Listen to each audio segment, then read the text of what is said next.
Assalamualaikum warahmatullahi taala wabarakatuh. A'udzu billahi minasy syaithanir rajim. Bismillahirrahmanirrahim. Alhamdulillahi rabbil alamin wassalatu wassalamu ala asyrafil anbiya'i wal mursalin wa ala alihi wa sahbihi ajma'in. Allahumma rabbi shrah li sadri wa yassir li amri wahlul 'uqdatam min lisani yafqahu qawli. ولا حول ولا قوة إلا بالله العلي العظيم اللهم انفعنا بما علمتنا وعلمنا ما ينفعنا وعلمنا ما جهلنا وذكرنا ما نسينا اللهم يسر ولا تعسر رب تمم بالخير اللهم افتح علينا فتوح العارفين وفقنا توفيق الصالحين اللهم لا سهل إلا ما جعلته سهلا وأنت تجعل الحزن إذا شئت سهلا. InsyaAllah kita sambung semula pengajian kitab Al-Mukhtasar Al-Latif ataupun terjemahan Al-Mukhtasar Al-Latif, penjelasan fiqh ibadat menurut pandangan mazhab Imam Syafi'i, karangan Syekh Al-Imam Al-Allamah Abdullah bin Abdul Rahman Bafadal Al-Hadrami rahimahullah subhanahu wa ta'ala. ونفعنا الله بعلومه في الدارين آمين. Kita muka soal apa 38 Baik. Kita muka surat 38. Wa'uratul rajuli. Katanya wa'uratul rajuli wal amati ma baina surratihima wa rukbatihima. Wa'uratul hurrati fi as-salati wa 'inda al-ajanib. جميع بدنها إلا الوجه والكفين وعند محارمها ما بين السرة والركبة. Maksudnya hak aurat lelaki dan hamba perempuan, hamba sahaya di sini al-amah tu maksudnya hamba sahaya yang perempuan, iaitu antara pusat dan lutut. Hak aurat seorang muslimah yang merdeka ketika solat atau ketika ada bersamanya orang yang asing, maksudnya bukan mahram dia, iaitu seluruh tubuh badannya kecuali muka dan dua tapak tangannya. Manakala hak auratnya sesama mahram, iaitu antara pusat dan lututnya. Muslimin muslimat yang dirahmati oleh Allah Subhanahu wa taala. Sebelum daripada ni kita ada bincang berkenaan dengan syarat sah sembahyang. Antara syarat sah sembahyang adalah mesti kena menutup aurat. Mesti kena tutup aurat. Dan kita cerita dah sebelum daripada ni, bahawasanya tutup aurat hak yang diwajibkan di dalam sembahyang adalah menutup warna kulit. Adapun bentuk tubuh, hak tu tidak menjadi syarat. Dengan maksud, kalaulah seorang itu menutup aurat, kiralah dia lelaki ke, dia puang ke, dengan sesuatu yang dapat menutupi warna kulit, maka sudah memadai. Walaupun nampak bentuk tubuh tu nampak. Dia berbeza dengan tutup aurat nisbah kepada pandangan mata. Nisbah kepada pandangan mata lain pula. Ni nisbah dalam sembahyang. Jadi kalau orang puang dia tutup aurat dengan pakaian ketat. Allah ketat gelemak. Hak mana hak toko nampak toko, hak mana hak rendah nampak rendah, hak tinggi nampak tinggi. Gitu. Tapi tutup molek lah seluruh tubuh. Pakai pakaian getah tubuh. Warna kulit tak nampak. Cuma bentuk tubuh je nampak. Tak daripada atas pada sehingga kaki. Dia tutup belaka kecuali muka dan dua pergelangan tangan. Ataupun dua tangan sehingga pergelangan. Hak tu dia tidak tutup. Maka memadai. Cuma perbuatan tersebut adalah makruh. Daripada sudut sah dah. Dia berbeza dengan tutup aurat nisbah kepada pandangan mata. Tutup aurat nisbah kepada pandangan mata lain.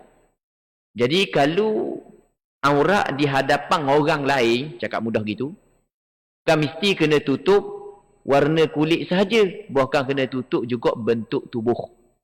Sama ada orang lelaki ataupun orang puang. Sama je, bukan orang lelaki saja. Bukan orang puang saja, orang lelaki pun sama. Baik, jadi kalau orang puang pakai pakaian ketat, tutup molek dah. Tapi pakaian ketat, maka hak tu masih lagi belum menepati penutupan aurat yang diinginkan oleh syarak, yang dituntut oleh syarak. Sama juga dengan orang lelaki. Kan ada kan orang lelaki ni kan, kalau kita tengok, dia naik basikal tu kan, dia pakai seluar ketat dia tu. Kawasan hok ada burung nampak macam ada sarang. Hamba tengok, kejut hamba. Allah ada kok jenis gini. Hamba tengok lah. Tahu lah, takut dia ahli jemaah ni tak pernah tengok. Takut tak pernah tengok, tu pernah pakai aku. Jadi, hamba tengok. Allah, parok sungguh. Punggung nampak punggung. Oh, nampak selesai lah kita kata. Hok depan nampak depan. Tu tidak memadai lagu tu. Walaupun dia tak piyah atas pada. So kata tak piyah atas pada, tak serebang atas pada, tak jadi. Dah jadi. Doktor nampak tak piyah atas pada. Tak boleh kau gitu. Tak boleh. Ya bukan apabila letak piyah atas pada, boleh pakai spender saja. Bukan. Tak boleh gitu. Dia ada syarat penutupan aurat yang ditetapkan oleh syarak. Muslimat yang dirahmati oleh Allah Subhanahu Wa Taala. Okey, dalam syarat sah sembahyang, antara syarat sah sembahyang adalah mesti kena menutup aurat. Maka pengarang kita nak bincang berkenaan dengan aurat itu sendiri. Dia aurat berbeza daripada seseorang kepada seorang yang lain. Kalau kita tengok, dia bahagikan aurat kepada 3. Kalau tengok yang pertamanya aurat orang lelaki. Tanpa ditilik dia saat itu merdeka ke ataupun hamba. Itu yang pertama. Yang keduanya adalah aurat perempuan yang hamba sahaya. Yang ketiganya aurat perempuan yang merdeka. Aurat lelaki, tak kira lah lelaki itu merdeka ke ataupun sahaya ke, dalam sembahyang adalah di antara pusat dan lutut. Mesti dia kena tutup anggota yang di antara pusat dan lutut. Okey, soalannya pula, adakah lutut dan pusat sendiri termasuk dalam aurat? Mengikut pandangan mazhab Imam Syafi'i, lutut dan pusat dia bukan aurat. Hak yang aurat adalah anggota yang di antara lutut dan pusat. Cuma wajib ditutup sebahagian daripada pusat dan sebahagian daripada lutut untuk menyempurnakan penutupan anggota yang di antara pusat dan lutut. Ketika kita kata aurat adalah di antara pusat dengan lutut, bukanlah bermaksud boleh buka lutut. Bukanlah bermaksud boleh buka pusat. Sebab dia? Sebab penutupan anggota yang di antara pusat dan lutut, dia tidak akan sempurna, melainkan kita kena tutup sebahagian daripada lutut. Lutut besar. Kita tutup sebahagian, apa dah. Baik. Dan kita tutup pusat. Pusat dia kecil je. Dia pusat kecil je. Jadi, tidak akan sempurna penutupan aurat, melainkan kena tutup sikit sebahagian daripada yang di luar aurat. Kena tutup sikit sebahagian daripada lutut dan kena tutup pusat, barulah sempurna penutupan anggota yang di antara pusat dan lutut. Baik, ni untuk orang lelaki dalam semayang. Luar semayang, ulama berbeza pandangan. Ada luar dia kita kalau kata luar semayang ni maksudnya di hadapan orang. Tu maksud luar semayang. Kalau tak ada orang, tu tak ada masalah, tak ada orang. Tak ada orang, tak ada masalah. Kalau tak ada orang, kita mandi, tak ada orang, tak ada masalah lanjang, walaupun hak yang sebaiknya pakai sikit, hak sebaiknya. Tapi maksudnya bukanlah sampai kepada haram. Sebab apabila diperlukan, maka boleh kita buka hak-hak kawasan-kawasan tertentu. Okey. Di luar semayang, ulama berbeza pandangan. Adakah aurat lelaki saat itu pada pandangan mata perempuan, pada pandangan mata perempuan lah kita nak bincang ni. Kalau pada pandangan mata lelaki, antara pusat dengan lutut je. Adakah antara pusat dengan lutut juga ke ataupun seluruh tubuh? Di sini ada khilaf di kalangan ulama mazhab Imam Syafi'i. Apa yang disebut di dalam kitab kita ni, muslimin muslimat yang dirahmati oleh Allah Subhanahu Wa Taala, pada zahirnya pengarang kitab kita berpandangan bahawasanya, pada zahir lah, sebab dia tidak membahagikan aurat dalam semayang dengan luar semayang, dia sebut satu je, sedangkan hak yang lain dia ada bahagi. Maka pada zahirnya bahawasanya aurat lelaki di luar sembahyang juga di antara pusat dan lutut. Ini satu pandangan di kalangan ulama mazhab Imam Syafi'i. Namun di sana ada pandangan yang kedua mengatakan seluruh tubuh juga. Sebagaimana orang puan kena tutup seluruh tubuh, orang lelaki kena tutup seluruh tubuh juga. Jadi atas pandangan sebahagian daripada ulama mazhab Imam Syafi'i, kalau orang lelaki yang main body saat ni tu, nak tunjuk body saat ni tu, kalau tutup di antara pusat dengan lutut tak memada lagi. Sebab body dia saat ni tu aurat juga.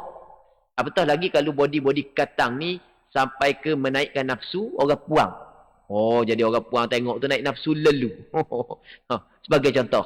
Maka lebih lagi kena tutup. Kerana untuk menutup pintu fitnah. Muslimin muslimat yang dirahmati oleh Allah Subhanahu wa taala. Yang keduanya, dia cerita tentang aurat hamba perempuan. Yang mana hamba perempuan, aurat dia dalam sembahyang dia lain daripada aurat dia di luar sembahyang. Aurat dia dalam sembahyang adalah antara pusat dan lutut je. Sama dengan aurat orang lelaki. Kita tak ada hamba puang lah ni. Tak ada. Tak ada hamba perempuan di zaman kita. Baik. Jadi kalau ada hamba perempuan, jadi bermakna aurat dia dalam sembahyang antara pusat dan lutut. Sama dengan orang lelaki. Luar sembahyang, samalah. Dengan dia orang perempuan merdeka. Manakala perempuan merdeka di luar sembahyang, maksudnya di hadapan lelaki ajnabi. Di hadapan lelaki ajnabi. Lelaki yang tidak ada hubungan mahram dengan dia.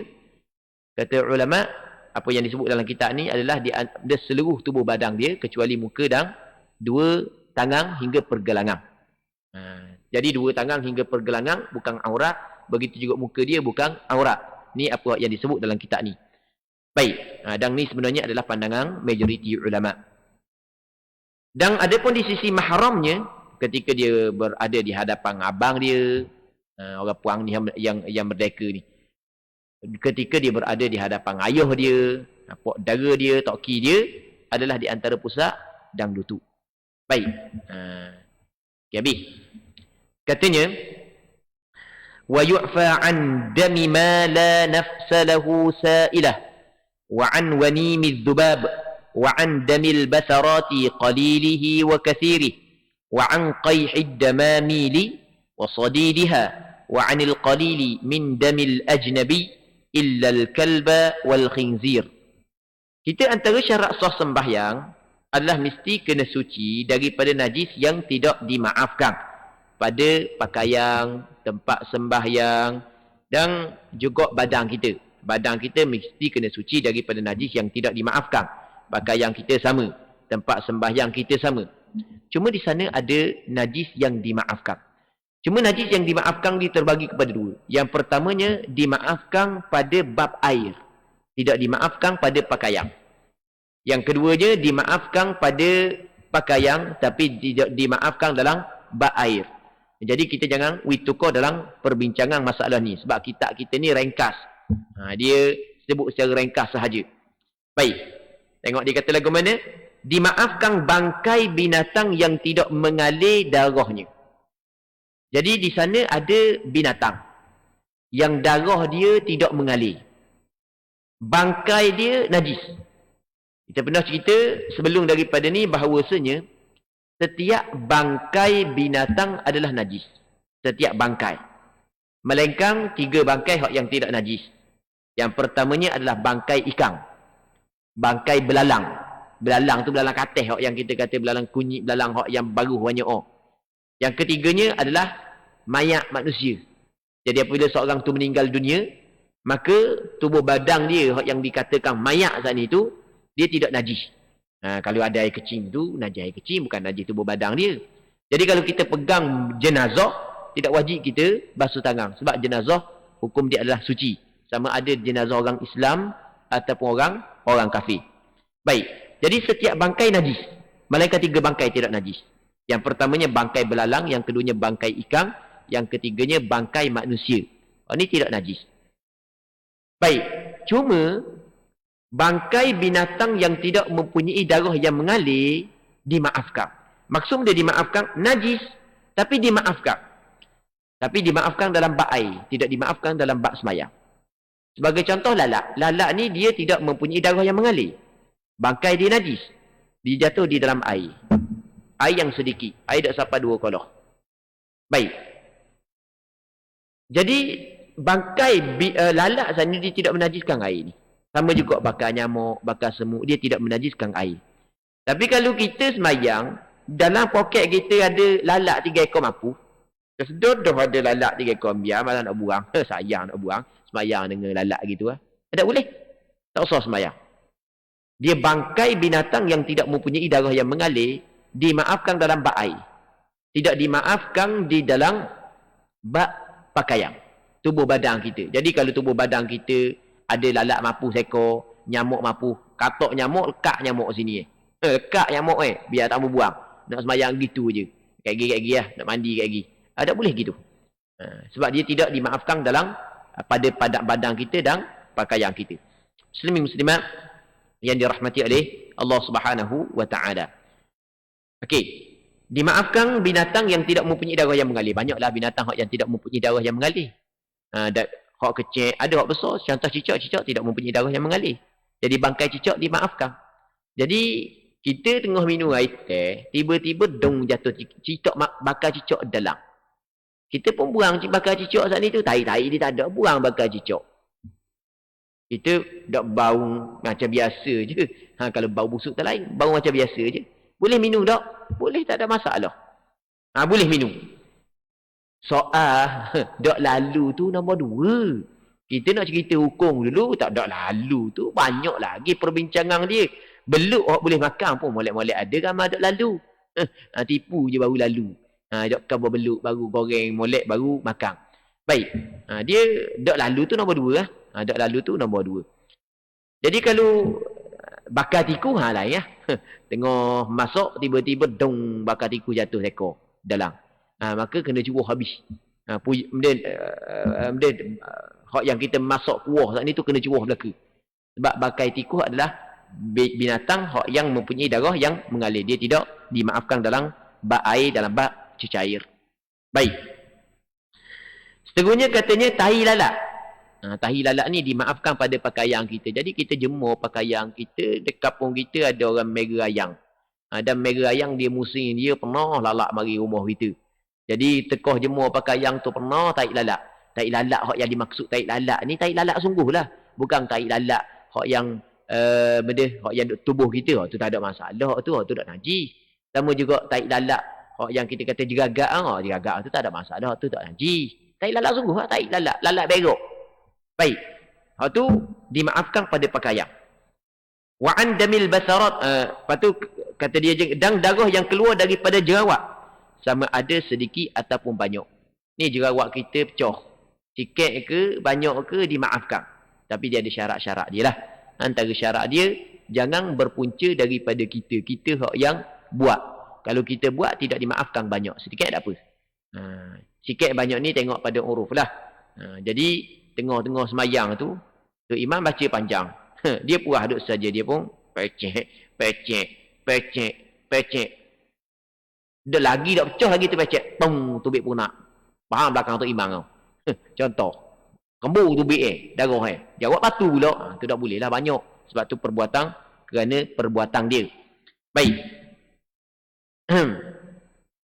Katanya cecair dan nanah daripada bisul.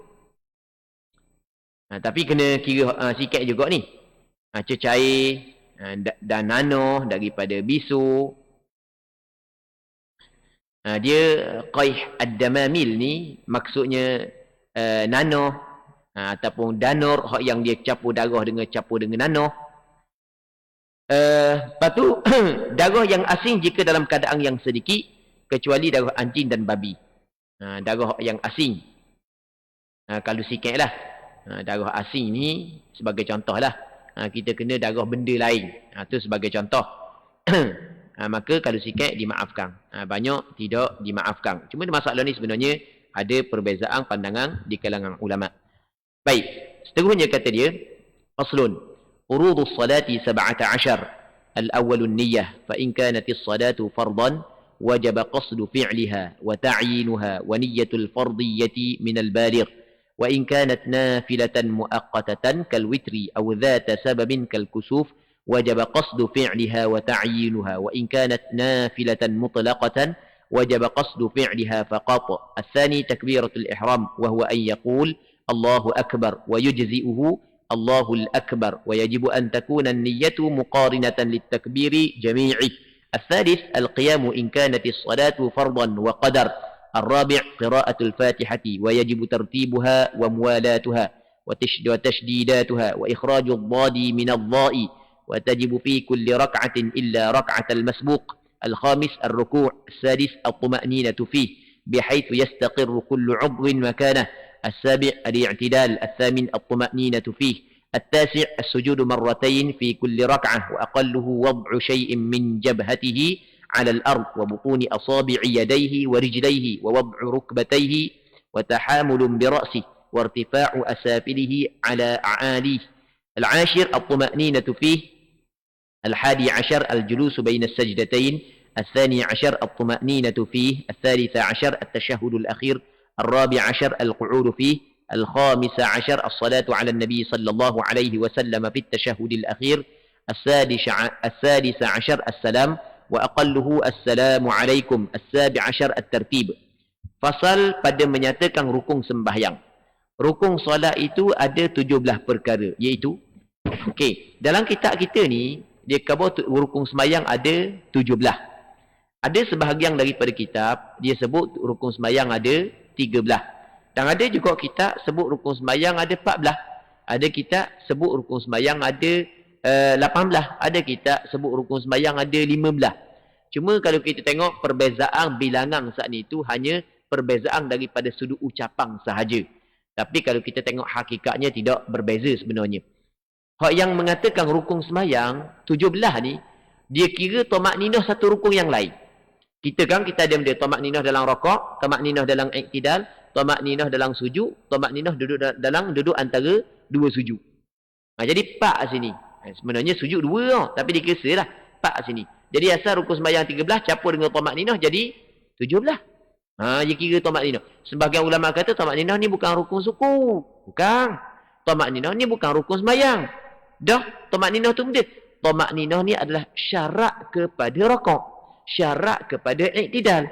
Maksudnya kalau orang tu iktidal tak ada tamakninah, tak jadi iktidal dia. Bukan suatu benda yang lain. Setengah kata tamakninah dalam rakaat ni bukan rukun lain. Tamakninah dalam rakaat ni adalah syarat rakaat. Kalau orang tidak tamakninah dalam rakaat, maka tidak sah rakaat dia. Dia nak cerita gitu.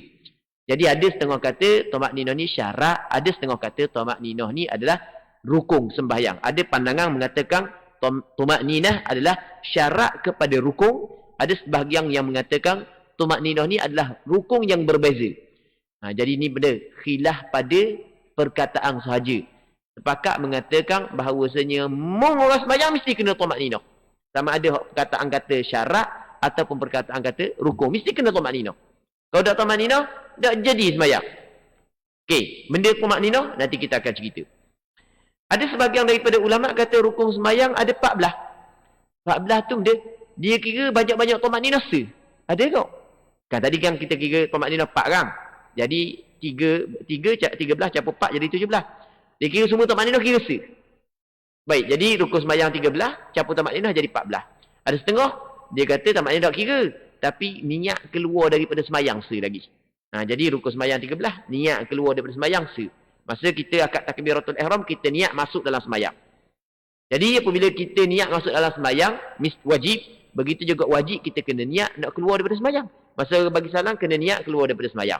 Tapi ini bukan pandangan mu'tamad. Pandangan mu'tamad, pandangan yang dipegang dalam mazhab Imam Syafi'i, bahawasanya niat keluar daripada sembahyang bukanlah wajib, bukanlah rukun. Bukan hukum dia adalah sunat sahaja.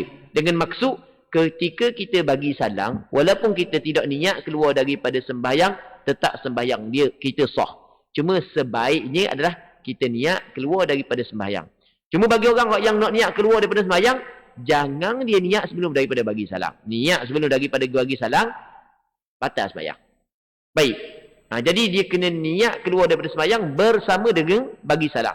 Kerana bagi salam tu adalah kita keluar daripada sembahyang. Tapi kalau selesai dah bagi salam baru niat keluar daripada sembahyang, tak dapat. Sunat tu. Mesti kena menyertai salam niat untuk keluar daripada sembahyang. Baik. Kata dia, rukun solat itu ada 7 perkara, iaitu pertama niat. Pertama niat. Muslimin-muslimat yang dirahmati oleh Allah Subhanahu wa taala. Dalam perbincangan berkenaan dengan niat, tak kira niat benda pun, niat semayang ke, niat puasa ke, niat benda wuduk ke, niat mandi ke, dia ada 7 benda yang perlu kita kena bincang berkait dengan niat. Yang pertamanya adalah hakikat niat. Niat tu makna benda sebenarnya niat. Niat tu benda niat. Itu maksud definisi niat, ta'arif niat. Niat tu benda. Apa yang disebut oleh ulama fiqh, niat itu adalah qasdu syai' muqtarinan bi fi'li. Qasa untuk melakukan sesuatu. Keinginan untuk melakukan sesuatu, yang mana keinginan saat itu terjadi ketika kita melakukan sesuatu. Itu dipanggil niat. Jadi bermakna keinginan sebelum daripada keinginan ada dalam hati untuk melakukan sesuatu, sebelum daripada melakukan sesuatu, mengikut ulama mazhab Imam Syafi'i tidak dikirakan niat. Mengikut mazhab Imam Syafi'i, niat adalah keinginan dalam hati untuk melakukan sesuatu menyertai dengan buat. Permulaan sembahyang adalah takbiratul ihram. Maka di situlah biar kena ada keinginan dalam hati kita untuk mengerjakan sembahyang. Kalau kita turun daripada rumah nak mari masjid, memang keinginan dalam hati kita nak sembahyang, dia tidak lagi dinamakan niat dalam mazhab Imam Syafi'i. Hak tu dinamakan sebagai azam, tekad untuk melakukan ibadat sembahyang. Masa akad takbir, situlah tempat niat ataupun masa niat, atau lebih tepat gitulah, masa niat mengikut pandangan mazhab Imam Syafi'i. Muslimin muslimat yang dirahmati oleh Allah Subhanahu wa taala. Okey, itu dia panggil hakikat niat. Okey, hakikat niat. Yang keduanya adalah tempat niat. Niat dia ada tempat dia. Kita ada hakikat niat, tempat niat, masa niat. Ni kita akan bincang. Kita ada tempat niat. Tempat niat adalah hati. Tempat niat adalah hati. Sepakat ulama mengatakan tempat niat adalah hati. Jadi apabila kita kata tempat niat adalah hati, maka kita faham lagu bagaimana? Bukanlah dikatakan niat apa yang diucapkan oleh mulut. Jadi kalau menyalahi apa yang diucapkan oleh mulut dengan apa yang diinginkan oleh hati, maka kena kira apa yang diinginkan oleh hati. Sebab apa? Sebab tempat niat bukan mulut, tempat niat adalah hati. Itu kita kena faham.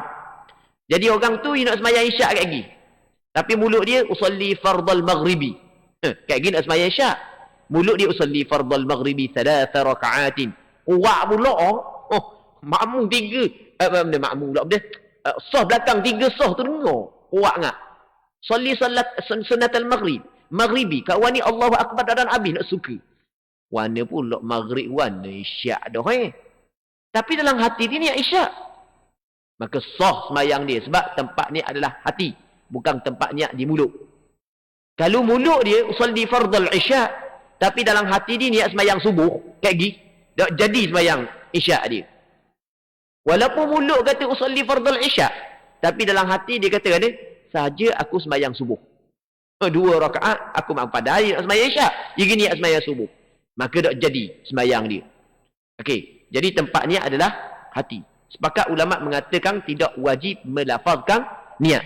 Melafazkan niat kita kata usolli tidak wajib. Sebab tempat niat bukan mulut, tempat niat adalah hati. Cuma hukum melafazkan niat, melafazkan niat kita kata usolli, ulama berbeza pandangan. Ulama berbeza pandangan di dalam menetapkan hukum berlafaz dengan niat. Okey, kita ambil yang sepakat dulu. Sepakat ulama mengatakan tidak dituntut menyaringkan berlafaz dengan niat. Menyaring berlafaz dengan niat tidak dituntut. Usalli, tidak dituntut. Baik, kalau kita baca slow-slow, tujuan untuk menghadirkan niat di dalam hati, apakah hukum? Di sini berlaku khilaf. Mengikut pandangan mazhab Imam Syafi'i, mengikut pandangan mazhab Hanafi, sebahagian daripada ulama dalam mazhab Hanbali, sebahagian daripada ulama mazhab Maliki, dia kata comel buat lagu tu, digalakkan buat lagu tu. Maksudnya digalakkan kita saat itu berlafaz dengan slow sebelum daripada kita sembahyang agar mulut kita dapat membantu hati menghadirkan niat. Baik, maka itu pandangan sebahagian daripada ulama. Namun sebahagian yang lain mengatakan tidak disunatkan. Baik. Berapa dah kita bincang? Hakikat niat. Yang keduanya tempat niat. Yang ketiganya masa niat. Masa niat tadi kita cover dah sepitah lalu. Masa niat adalah permulaan melakukan ibadat. Sebab itulah kalau kita belajar dalam bab wuduk kita kata ni. Masa niat wuduk adalah ketika kita basuh muka. Kena air di muka, situ kita kena niat. Jadi kalau kena air dulu muka, tak niat lagi, maka yang kena sebelum daripada niat tidak dikira. Kena basuh mula. Sama juga dalam kita mandi wajib. Bila kita kena niat, apabila kena air, situ kita kena niat. Kalau kita tak niat lagi, tiba-tiba kena air dah, contoh kita tak sedar, kita ada hadas besar, kita tak sedar, kita pun mandi, selesai mandi. Lah aku ada mandi wajib, tapi basuh habis dah tubuh kita. Adakah jadi? Tak jadi kita niat lepas daripada tu. Mesti kena niat pada permulaan kena air, barulah dikira basuhan kita tersebut. Baik, muslimin muslimat yang dirahmati oleh Allah Subhanahu wa taala. Cuma di sana ada beberapa ibadat tidak disyaratkan niat pada permulaan ibadat. Hak tu disebut oleh ulama fiqh. Yang pertamanya adalah puasa. Dia kita kalau tengok permulaan puasa apabila keluar fajar. Adakah disyaratkan kita niat puasa ketika keluar fajar? Tidak. Bahkan apa hak yang ditetapkan oleh syarak adalah boleh kita berniat melakukan ibadat puasa sepanjang malam. Bahkan kalau puasa sunat siang hari pun boleh sebelum daripada gelincir. Jadi kita lepas daripada garik kita nak puasa esok, kita niat dah, boleh. Begitu juga ibadat korban. Ibadat korban boleh kita niat sebelum daripada pelaksanaan ibadat korban itu sendiri. Yang ketiganya adalah zakat. Boleh kita niat sebelum daripada kita bagi kepada asnaf. Sebelum daripada kita bagi kepada asnaf, boleh kita niat. Muslimin muslimat yang dirahmati oleh Allah Subhanahu wa taala.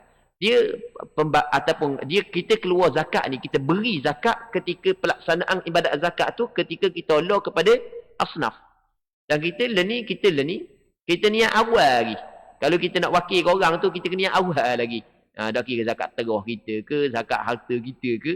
Kita serah kepada maidam sebagai contoh zakat harta kita. Adakah maidam bagi lalu, kita bagi lalu? Tak, dia bukan bagi lalu.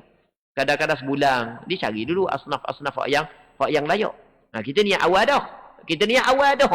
Sebulan lepas dah kita niat. Dia tak bagi lagi. Sedangkan pelaksanaan zakat yang sebenarnya adalah bukan kita serah kepada wakil. Tapi kita kena serah kepada asnaf. Barulah dinamakan kita bagi zakat. Muslimin muslimat yang dirahmati oleh Allah Subhanahu wa taala. Jadi zakat juga termasuk dalam ibadat yang boleh kita niat sebelum daripada pelaksanaannya. Berapa dah? Yang pertamanya kita kata benda hakikat niat, yang keduanya tempat niat, yang ketiganya adalah masa niat. Yang keempatnya adalah hukum niat. Itu dibincang oleh ulama. Apakah hukum niat? Hukum niat benda, kata ulama, hukum niat ni kebanyakannya adalah wajib. Maksudnya wajib kita kena niat. Kalau tak niat tak jadi. Tapi ada juga hukum niat bukan wajib. Hukum niat adalah sunat. Ada. Sebagai contoh, kita mandi jenazah. Kita mandi jenazah ni, hukum niat mandi jenazah adalah sunat. Kalau kita dah ingat nak niat mandi jenazah, kita basuh. Dah ingat sekarang nak niat. Okey, memada. Kalau rata belaka dah air. Mandi jenazah tidak diwajibkan, tidak disyaratkan niat. Sama juga bagi orang yang mengerjakan ibadat umrah. Bila dia berihram, maka sampai Mekah dia nak tawaf. Dia tak niat pun masa nak tawaf. Tak apa, memada dah. Kerana niat tawaf saat itu dimasuk dalam niat ihram tadi. Ketika dia berihram, masuklah ke dah niat.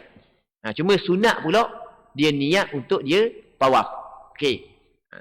Jadi kebanyakan niat adalah wajib, termasuklah niat sembahyang. Tak kira lah sembahyang fardu ke sembahyang sunat, sama je. Benda hakikat niat selesai dah, tempat niat, masa niat, hukum niat. Yang kelimanya adalah maksud niat. Tujuan benda kita niat. Sebab benda kita niat. Maksud niat, apa yang disebut oleh ulama fiqh adalah salah satu daripada dua perkara.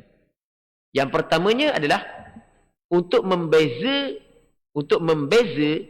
kita membezakan di antara adat dengan ibadat. Kita ada kala kita basuh muka kerana muka kita kotor. Ada kala kita basuh muka kerana muka kita panas.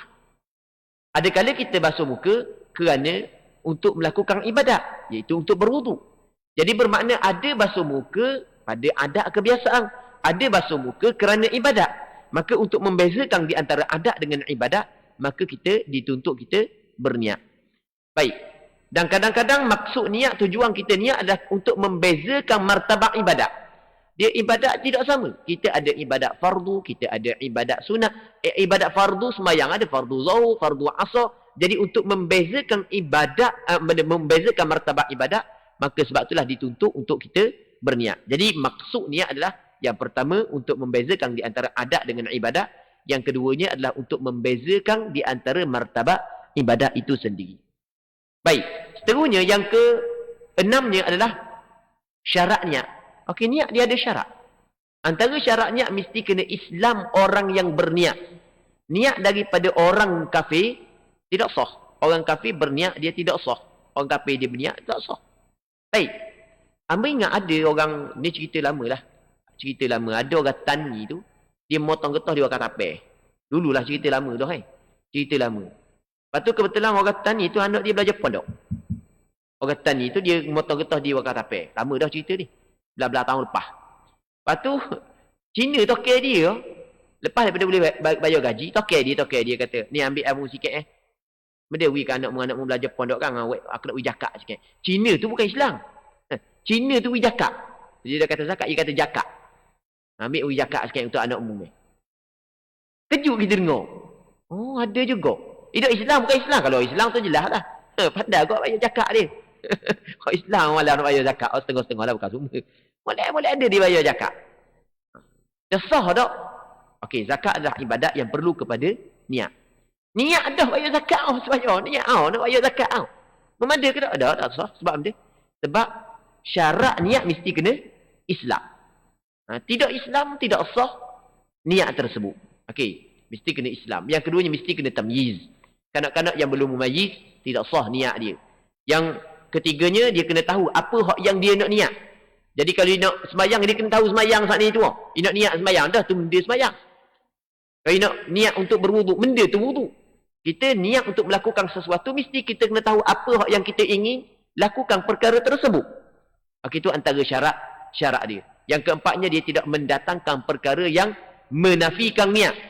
Kalau semayang, dia tidak mendatangkan perkara yang menafikan niat. Sebagai contoh, nak berhenti semayang, nak memutuskan sembahyang. Okey, adalah perbincangan-perbincangan yang lain lagi berkait dengan niat. Katanya, rukun sembahyang yang pertama niat. Sekiranya solat tersebut merupakan solat fardu, maka wajib diqasakkan perbuatan solat itu dan diniatkan fardu bagi orang yang balik. Sekiranya ia solat dan diniatkan fardu bagi orang yang balik. Sekiranya solat tersebut merupakan solat fardu, maka wajib diqasakkan perbuatannya dan diniatkan fardu bagi orang yang balik. Tinggal seterjemahan. Wa ta'yinuha, dan menentukannya. Baik. Jadi kita sembahyang ni, kalau kita tengok sembahyang, kita secara kasarnya, kita akan bahagikan sembahyang kepada 3. Yang pertama sembahyang fardu. Yang keduanya sembahyang sunat yang mempunyai waktu. Dan sembahyang sunat yang mempunyai sebab-sebab tertentu. Okey, 2. Yang ketiganya sembahyang sunat mutlak. Okey, kita bagi kepada 3. Sembahyang fardu mesti kena ada 3 perkara dalam niat. Yang pertamanya mesti kena qasak. Qasak ni kena ingin melakukan ibadat tersebut. Aku semayang. Itu makna qasak. Dalam hati kita aku semayang. Lepas tu dipanggil qasak. Lepas tu mesti kena tentukan. Lepas tu dipanggil ta'yin. Kena tentukan semayang dia. Aku semayang zuhur. Okey, kita tentukan semayang zuhur. Aku semayang isyak. Itu dipanggil tentukan. Yang ketiganya kena niat fardu. Aku sembahyang fardu zuhur. Okey, cukup dah 3. Qasak, ta'arud, ta'yin. Ataupun qasak, ta'yin dan ta'arud. Cukup dah 3. Muslimin muslimat yang dirahmati oleh Allah Subhanahu wa taala.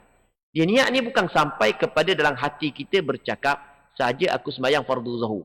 Tapi kalau kita buat lagu tu tak niat dah, dia panggil niat dah. Cuma bukan sampai kepada tahap tu.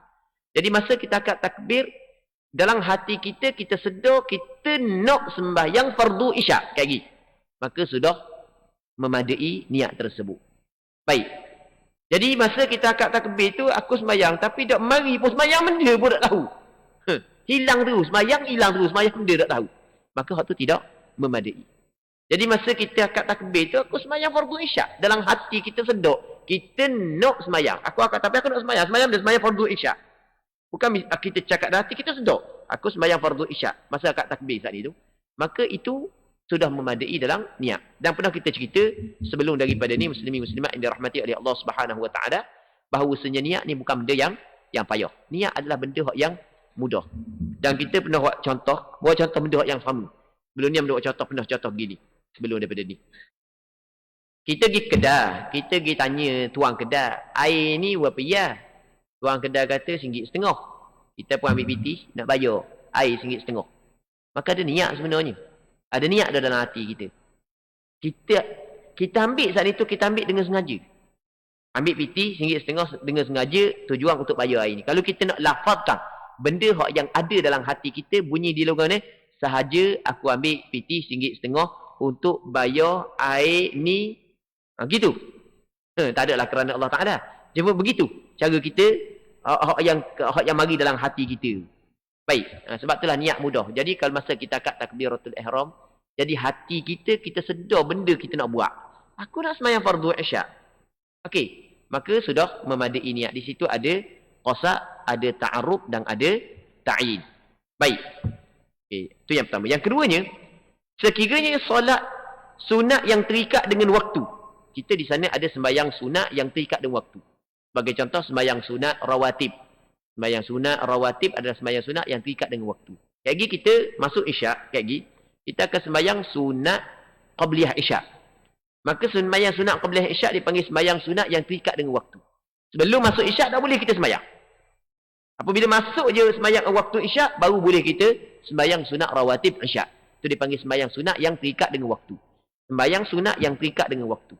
Begitu juga sembahyang sunat yang terikat dengan sebab. Dia kata sekiranya solat sunat terikat dengan waktu. Seperti sembahyang witir. Sembahyang witir terikat dengan waktu. Atau solat yang bersebab. Seperti solat gerhana. Sama juga dengan solat hari raya. Maka wajib dikosakkan pada perbuatan. Dan ditentukan solat itu. Kena kosak dan tentukan. Niat sunat tak wajib lah. Contoh kita kata kita nak sembahyang dia. Sembahyang sunat isyak kayak gini. Aku sembahyang isyak. Okay, aku sembahyang isyak. Memadai dah. Sebab tidak diwajibkan kita niat sunat isyak. Sebab apabila kata aku sembahyang, maka sekurang-kurangnya mesti benda tu adalah ibadat. Sekurang-kurangnya mesti benda tu adalah benda yang dituntut oleh syarak. Baik. Katanya, namun sekiranya ia hanyalah solat sunat mutlak. Sembahyang sunat yang tidak terikat dengan waktu dan tidak bersebab, maka wajib dikosakkan pada perbuatannya sahaja. Maksudnya kalau sembahyang tu sunat mutlak, hanya cukup qasak sahaja. Kita di sembahyang ni boleh kita nak sembahyang banyak mana pun, sekali pun. Tak ada masalah nak sembahyang banyak mana.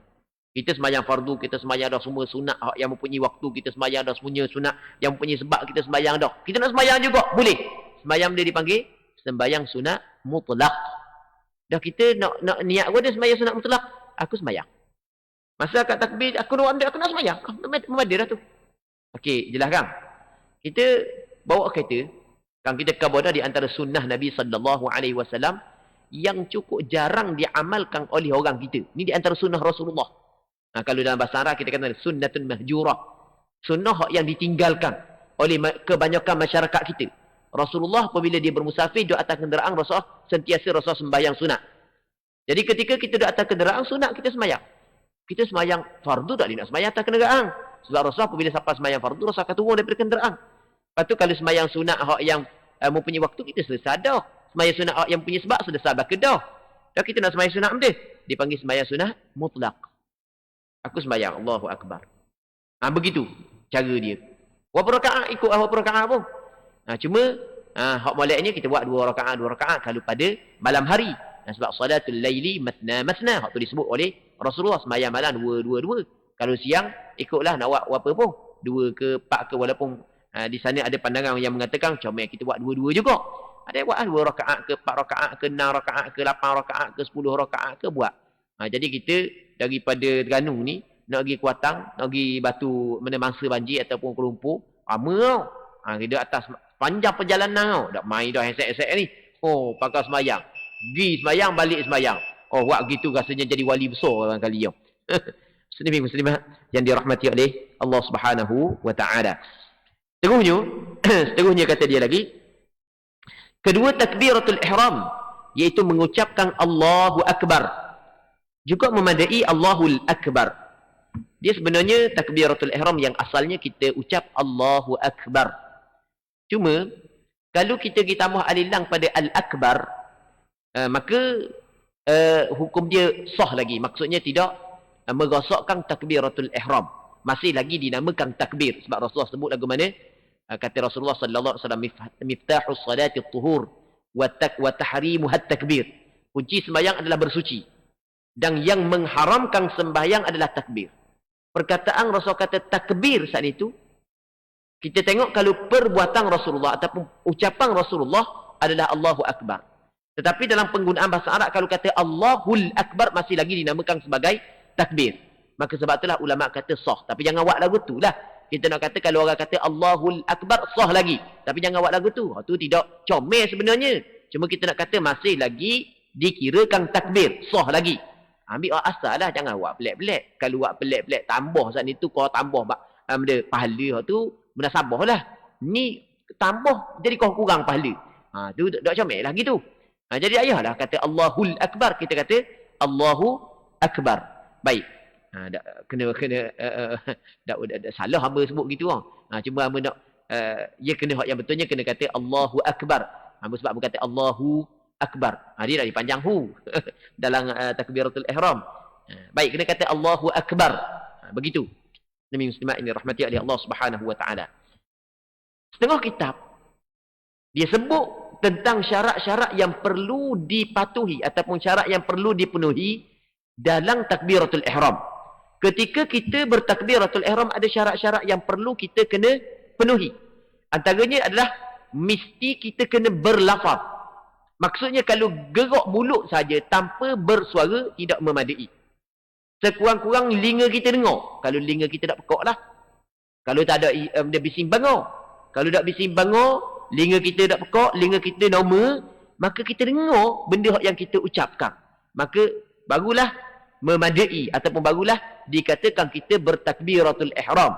Tapi kalau mulut gerak tapi suara tak ada terbit sikit pun, bukan suara tak ada, suara ada, okey, maka hak tu tidak memadai.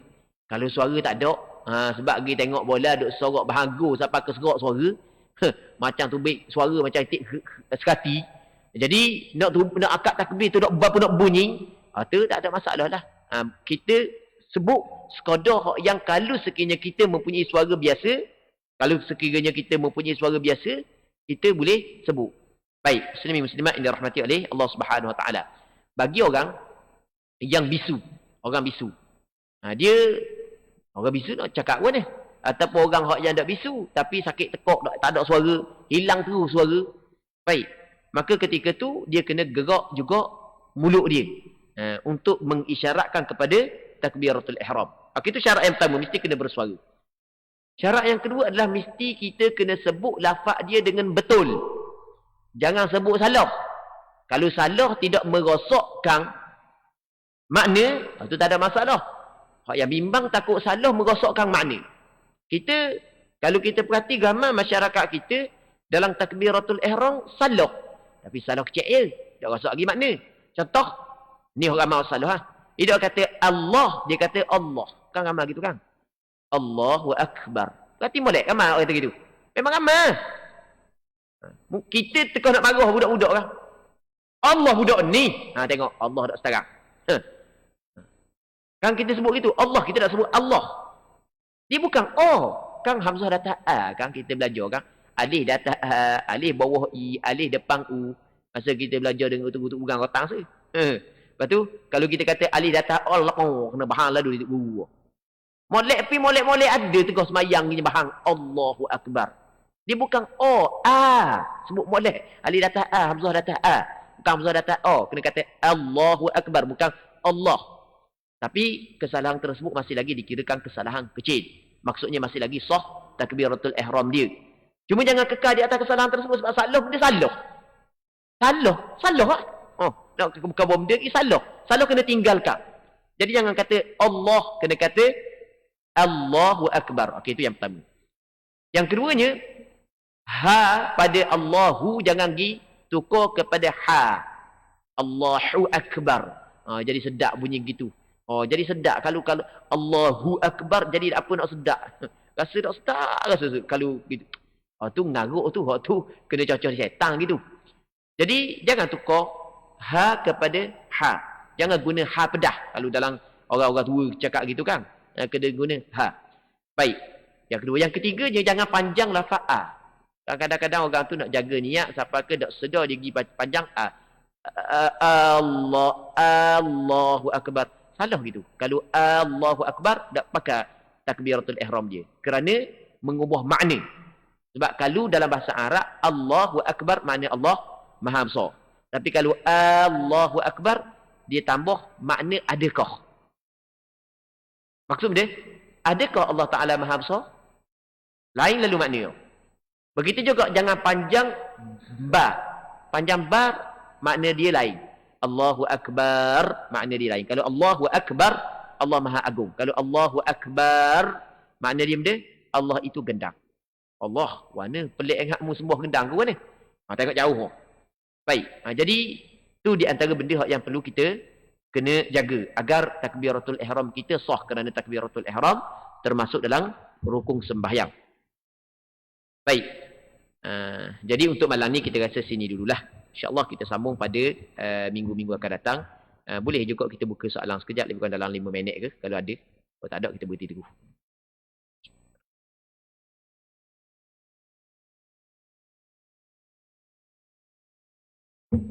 Ada nak tanya tak tak ada kita berhenti dulu. Allah Subhanahu wa ta'ala a'la wa alam. اللهم حققنا باتباع نبيك محمد صلى الله عليه وسلم ظاهرا وباطنا اللهم اجعلنا ممن يستمعون القول فيتبعون أحسنه صلى الله على سيدنا محمد وعلى آله وصحبه أجمعين والحمد لله رب العالمين.